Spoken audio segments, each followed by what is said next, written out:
दोस्तों, बाल हमारी खूबसूरती में चार चांद लगाते हैं, लेकिन यदि बाल ही गिरने लगे या झड़ने लगे तो हमारे लिए ऐसी समस्या बन जाते हैं कि इन्हें ठीक करना लगभग मुश्किल हो जाता है। गिरते, टूटते और झड़ते बाल किसी भी महिला और पुरुष के आत्मविश्वास को नकारात्मक तौर पर प्रभावित करते हैं। यदि गिरते बालों का सही कारण पता लग जाए तो इसे रोकना आसान और सहज हो जाता है। दोस्तों, क्या आप भी बाल झड़ने से परेशान हैं और हर पल यही सोचते हैं कि इसे कैसे रोका जाए? ये ठीक भी है, क्योंकि बाल झड़ते रहना किसी को भी परेशान करने के लिए काफी है। जब बाल झड़ने लगते हैं तो लोगों को ये डर सताने लगता है कि बाल झड़ने की वजह से वे धीरे धीरे कहीं गंजे ना हो जाएं। तो चलिए आज इस वीडियो के माध्यम से जानते हैं कि बालों को झड़ने से कैसे रोका जाए, बाल झड़ने का क्या कारण है और आयुर्वेद में बालों को झड़ने से रोकने के लिए क्या उपाय है। हमारे सिर में बालों के 1 लाख रेशे होते हैं और दिन में 50 से 100 रेशे टूटना बहुत सामान्य माना जाता है। लेकिन जब इससे अधिक बाल टूटने लगें तो इससे गंजापन हो सकता है।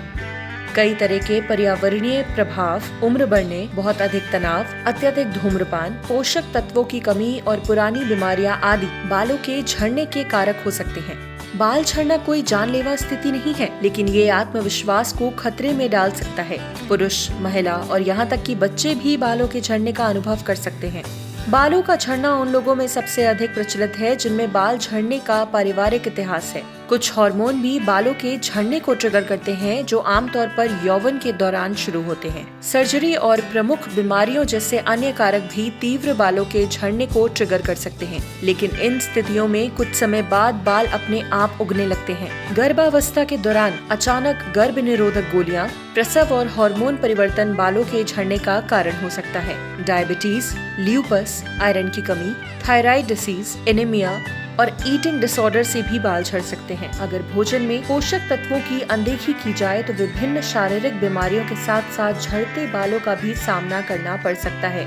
इसकी चपेट में बड़े बुजुर्ग तो आते ही हैं, साथ ही अब बच्चे भी इसका शिकार होने लगे हैं। कुछ बच्चों को तो कम उम्र में ही गंजेपन की समस्या का सामना करना पड़ता है। ऊपर से हम उम्र बच्चों के तानों का सामना करना पड़ता है। विटामिन बालों की वृद्धि में आवश्यक भूमिका निभाते हैं। विटामिन की कमी से बालों के झड़ने से जुड़ी कई समस्याएं हो सकती हैं। शरीर में विटामिन डी की कमी बालों के विकास को प्रभावित करती है। शोध बताते हैं कि बालों के झड़ने वाले लोगों में अन्य लोगों की तुलना में विटामिन डी का स्तर कम होता है। कुछ अन्य कारण हैं जिसके माध्यम से बालों का झड़ना होता है, जैसे कि कॉस्मेटिक्स, हेयर डाई, ब्लीचिंग और शैम्पू के उपयोग जैसी प्रक्रियाओं सभी बालों को पतला कर सकती हैं, जिससे ये कमजोर हो जाते हैं। कभी कभी गंभीर चिकित्सा स्थितियां भी बालों के झड़ने का कारण बन सकती हैं, जैसे कि स्कैल्प इन्फेक्शन यानी दाद, एलोपेशिया अरीटा, ऑटो इम्यून डिसऑर्डर जो बालों के रोम को नुकसान पहुंचाता है, और थायराइड रोग। लाइकेन प्लेनिस और कुछ प्रकार के ल्यूपस जैसे विकार भी लाइकेन का कारण बन सकते हैं, जिसके परिणाम स्वरूप बाल गिरते हैं। दिल की समस्याओं, अवसाद, गठिया, उच्च रक्तचाप और कैंसर के इलाज के लिए इस्तेमाल की जाने वाली दवाओं के इस्तेमाल से कई बार बालों का गिरना भी शुरू हो सकता है। बालों के झड़ने के भी कई प्रकार हैं, जैसे कि अनौपचारिक एलोपेशिया, एंड्रोजेनिक एलोपेशिया, महिला और पुरुष दोनों इससे प्रभावित हो सकते हैं। एलोपेशिया अरेटा, ट्रिकोटिलोमेनिया, टेलोजन इफ्लूवियम और स्कारिंग एलोपेशिया।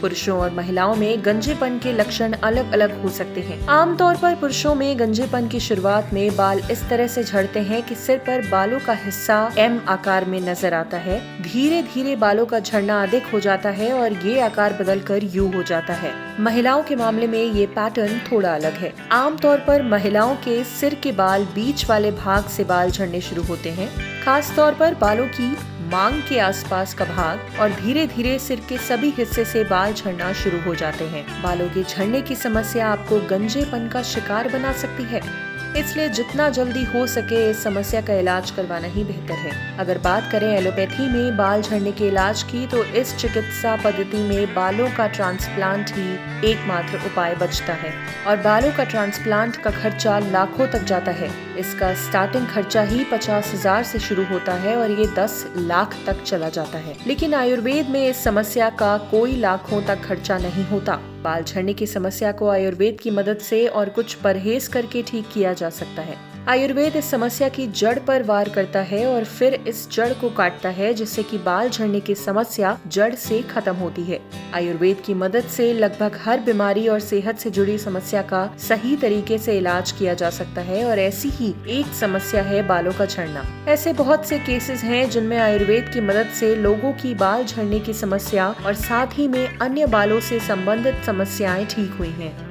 तो दोस्तों, अगर आप या आपका कोई जानने वाला या रिश्तेदार बालों के झड़ने या गंजेपन की समस्या से परेशान है तो उन्हें बताइए कि आयुर्वेद की मदद से इस समस्या से निजात पाया जा सकता है। अभी फोन उठाइए और कॉल करिए हमारे शुद्धि क्लिनिक में इस नंबर 7528875280 पर और जानिए बाल झड़ने की समस्या को रोकने और फिर से नए बाल उगाने का आयुर्वेदिक इलाज, वो भी बिना किसी साइड इफेक्ट के। आप कॉल करके हमारे क्लिनिक में अपॉइंटमेंट भी बुक करवा सकते हैं या फिर सीधे आयुर्वेदिक दवाई मंगवा सकते हैं। गुरु मनीष और उनकी समस्त शुद्धि टीम आपके स्वस्थ जीवन की कामना करती है।